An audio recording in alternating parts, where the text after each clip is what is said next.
de tão extraordinárias a vida e a obra do nosso convidado de hoje foi parar no cinema e no teatro. No cinema, pelas mãos de Mauro Lima, diretor do filme João, o Maestro, lançado no ano passado. A gente tem aqui um trechinho do trailer.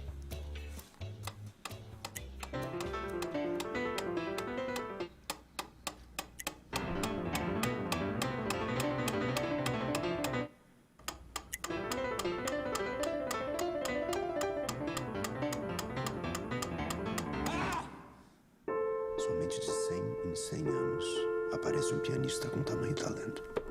Requisitos dicionários que definem a obsessão como perseguição diabólica. Agora nós vamos ver o solfejo, na página 4.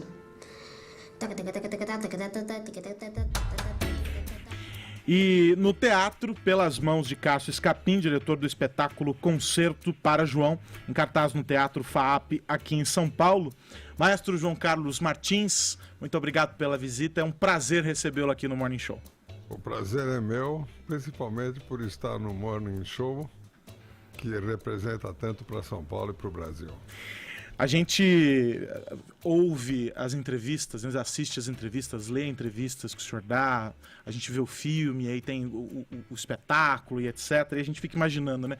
O senhor vai dormir e aí começa a passar um filme assim da vida na cabeça, e aí que o senhor tem aquela sensação de que de fato sua vida é extraordinária, ou essa impressão ela fica para nós que assistimos e o nosso olho brilha? Não, o que acontece é o seguinte, a peça Concerto para João é totalmente diferente do filme João o Maestro. Eu nunca conheci o roteirista, só vi a peça depois de pronta. E realmente a peça me emocionou profundamente. E quando eu estou em São Paulo, numa sexta, sábado ou domingo, eu faço questão de ir lá e com as minhas limitações todas, com 2 dedos, dar uma palhinha e tocar um pouco de piano no final da peça.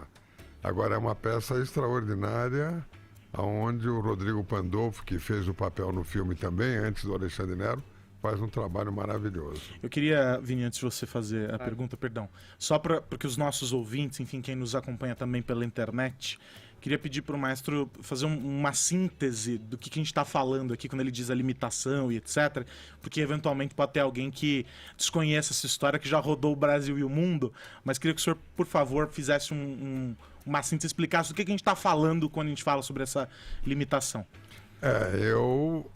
Desde os 18 anos eu tenho um problema de distonia. Depois, já fiz 23 operações na minha vida para manter o sonho, mas fora isso tive 2 acidentes periféricos, que foi a ruptura do nervo ulnar, e também tive uma lesão cerebral num assalto na Bulgária. Com tudo isso, eu consegui realizar na minha vida, como pianista, mais de 2.000 concertos, principalmente no exterior, gravar a obra completa de Bach, e sempre uma luta. Cada vez que eu parava, quando eu voltava com operações de fisioterapia, eu sempre conseguia voltar em melhor forma ainda. E todas as minhas voltas foram no Carnegie Hall. Eu arriscava tudo. E a minha estreia, em 2004, os médicos me falaram que nunca mais eu podia tocar piano profissionalmente.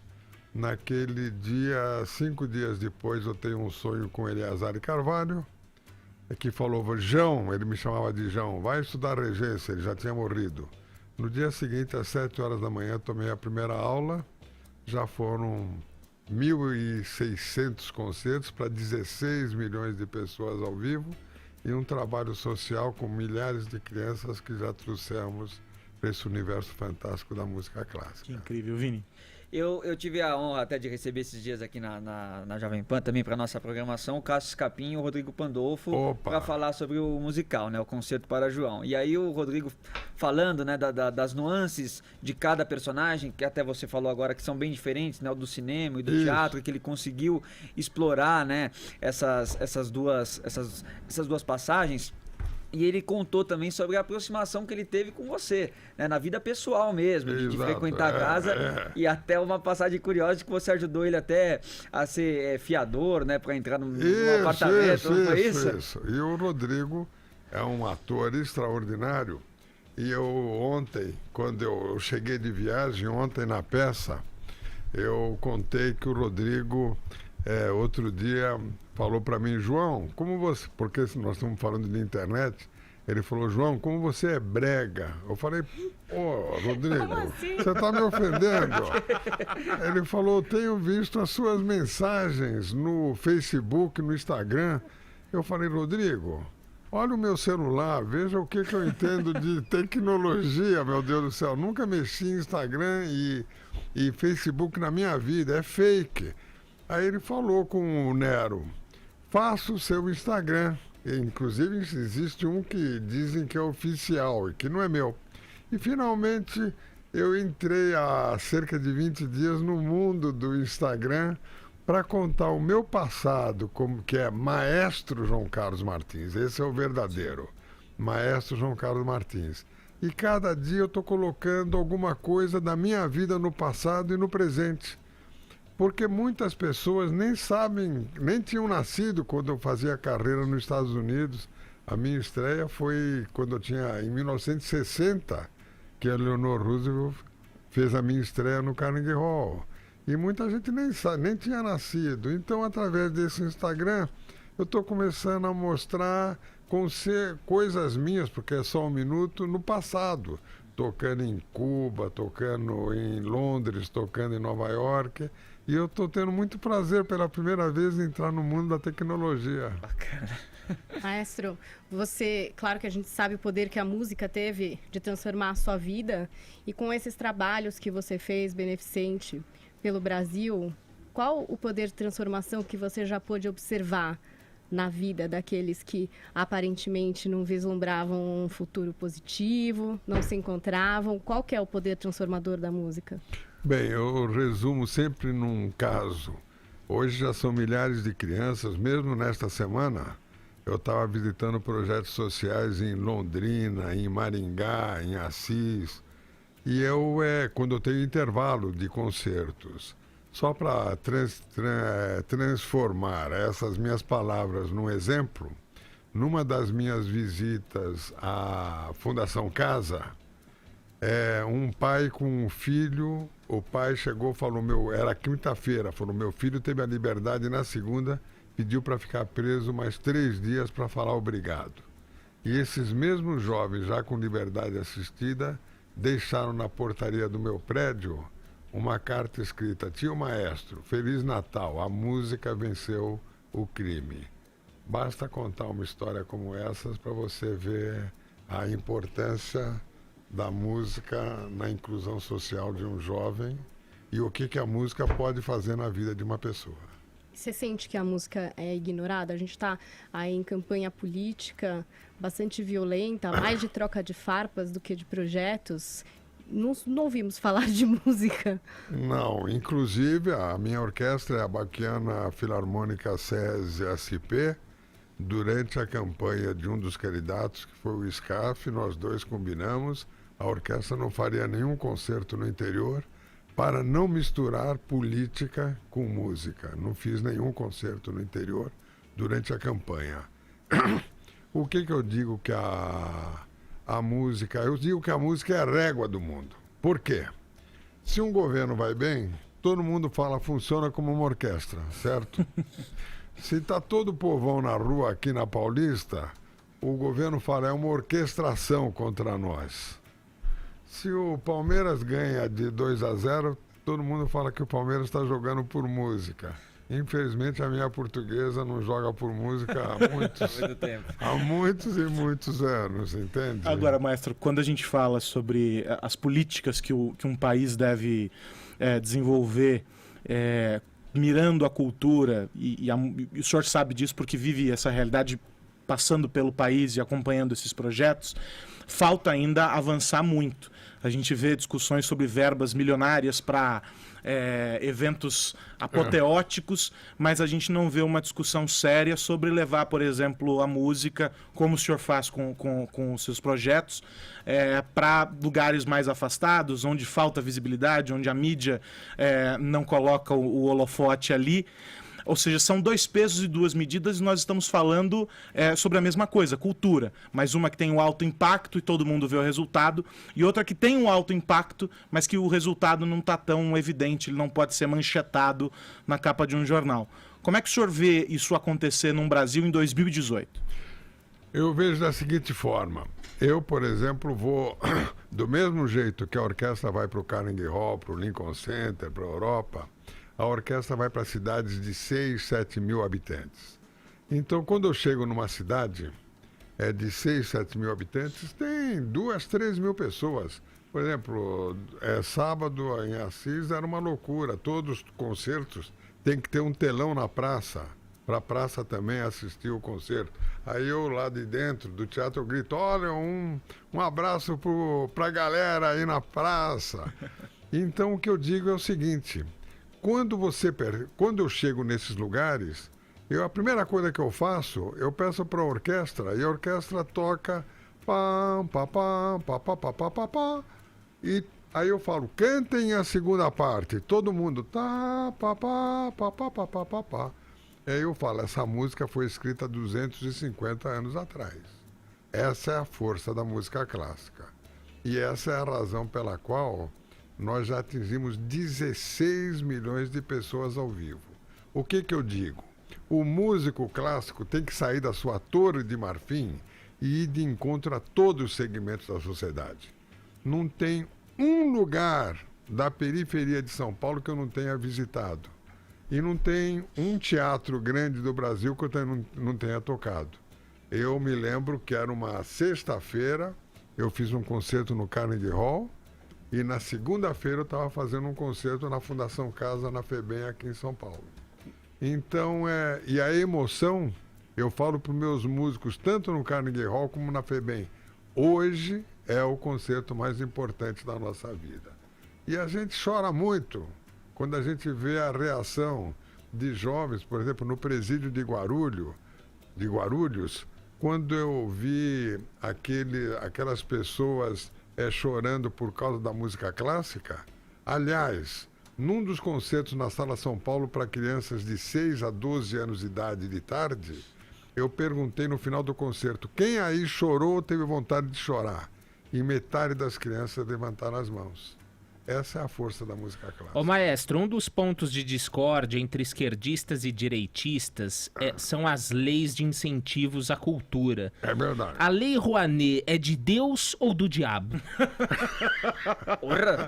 Olha agora, hein? Olha lá, hein? Poxa, vamos recortar agora pra internet. Tá certo. Agora, então, vamos pro comercial. Olha, não, a Lei do Rouanet, se ela é feita para que toda a população, aqueles segmentos que não têm oportunidade de ter contato com a cultura, ela é válida. Villa-Lobos dizia, não é um público inculto que vai julgar as artes, são as artes que mostram a cultura de um povo.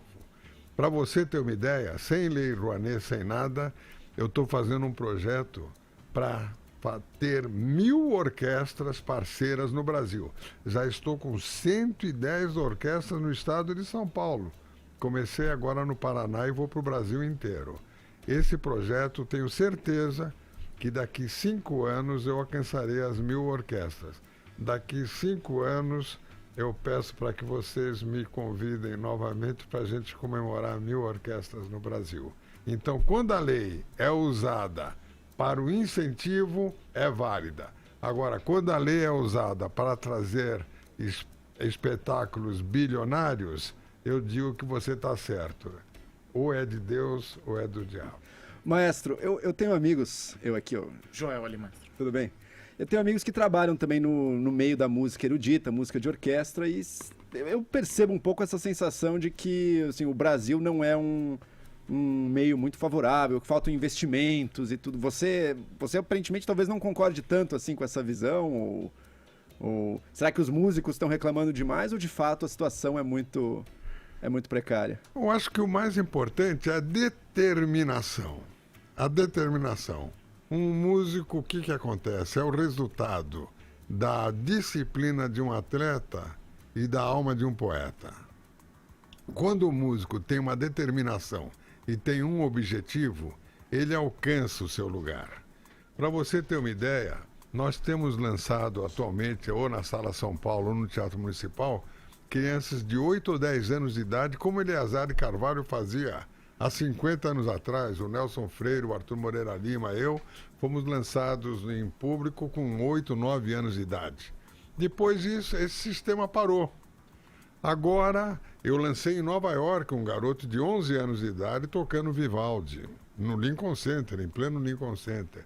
Um rapaz que eu encontrei na cidade de Barrinha, um cantor chamado Jean William, agora já cantou ópera em Milão, criado por uma boia fria, a avó uma faxineira e o avô um boia fria, Jean William. Um cantor extraordinário, já cantou 3 vezes comigo em Nova York, inclusive Bach em alemão. Então, o que falta são os artistas, no fundo, a determinação. Eu sempre digo para toda a minha orquestra, a gente corre atrás dos nossos sonhos. Quando a gente menos espera, os sonhos começam a correr atrás de nós. E como é que você compara o nível da música erudita de orquestra no Brasil e nos outros países? Assim, a gente tá bem nessa foto? O Brasil deixa a desejar nesse... Não, eu acho que o Brasil tem músicos extraordinários, tem orquestras extraordinárias, como a OSESP, a de Minas Gerais, a própria Baquiana, a Sinfônica Municipal. Hoje, talvez, na minha opinião, está com a melhor orquestra do Brasil, com o Roberto Minchuk. Então eu vejo que, por exemplo, quando eu chego no Teatro Municipal para os meus concertos e eu vejo dando uma fila dando a volta no Teatro Municipal, eu falo, meu Deus, esse é o poder da música clássica. Agora, para conseguir tudo, você tem que ir de encontro a todos os segmentos da sociedade. Não adianta ficar elitizado simplesmente numa sala São Paulo. Ô maestro, a gente vive agora um período complicado na política, já estamos na caminhada do segundo turno destas eleições, e eu queria saber do senhor o seguinte: João Carlos Martins, otimista ou pessimista em relação a tudo isso que a gente assiste agora para este segundo turno? Eu vejo que é um país onde, de repente, é a vitória contra a rejeição. No fundo, chegamos a um segundo turno onde se compara até que ponto vai a rejeição de cada um dos candidatos. A única coisa que eu faço é torcer pelo nosso país. Eu digo uma coisa, um dos momentos mais emocionantes da minha vida foi quando eu voltava como maestro no Carnegie Hall e eu ia, na primeira parte eu regeria a Baquiana, na segunda com 2, 3 dedos eu tocaria peças lentas de Mozart e falei num programa de televisão, se sair bem, no final nós vamos ter o hino nacional brasileiro, em pleno Carnegie Hall. Cada vez que eu conto essa história eu fico emocionado, posso contar 500 mil vezes. Aí eu fiz a primeira parte, o Carnegie Hall estava lotado, só que 2 brasileiros que viram pela Globo Internacional, eles compraram 2 ingressos no Câmbio Negro e foram assistir e levaram escondidos, o que é proibido lá, 2 bandeiras do Brasil. Eu faço a primeira parte, sai como eu quero, faço a segunda, sai como eu quero no piano, num teatro onde eu havia tocado tantas vezes, dessa vez só com 2, 3 dedos, e aí chego para a orquestra e falo no final, hino nacional brasileiro. Quando eu faço o hino nacional brasileiro e acabo, e eu olho para a plateia, eu vejo as 2 bandeiras do Brasil. Naquele minuto eu falei, meu Deus, eu agradeço a Deus por continuar na música e, antes de tudo, por ser brasileiro. Como brasileiro, a única coisa que eu posso fazer é torcer pelo nosso país. Ô, maestro, agora eu vi que o senhor e sua orquestra estão vestindo branco, né? Isso. Não é um estímulo ao voto em branco nas eleições, não. Deve ter um outro motivo, né? Não, é um motivo para a paz. A única coisa que eu gostaria de ver nessa eleição, em vez dos ataques, seria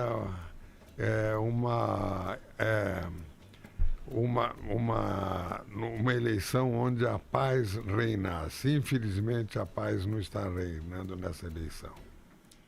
O senhor, logo no começo da entrevista, falou sobre a necessidade de separar música e política. Exato. Agora o que a gente está vendo são movimentos pressionando alguns artistas para que eles se manifestem politicamente. O senhor acha que é um dever de um músico, do artista que está em cima de palco, se manifestar politicamente ou não?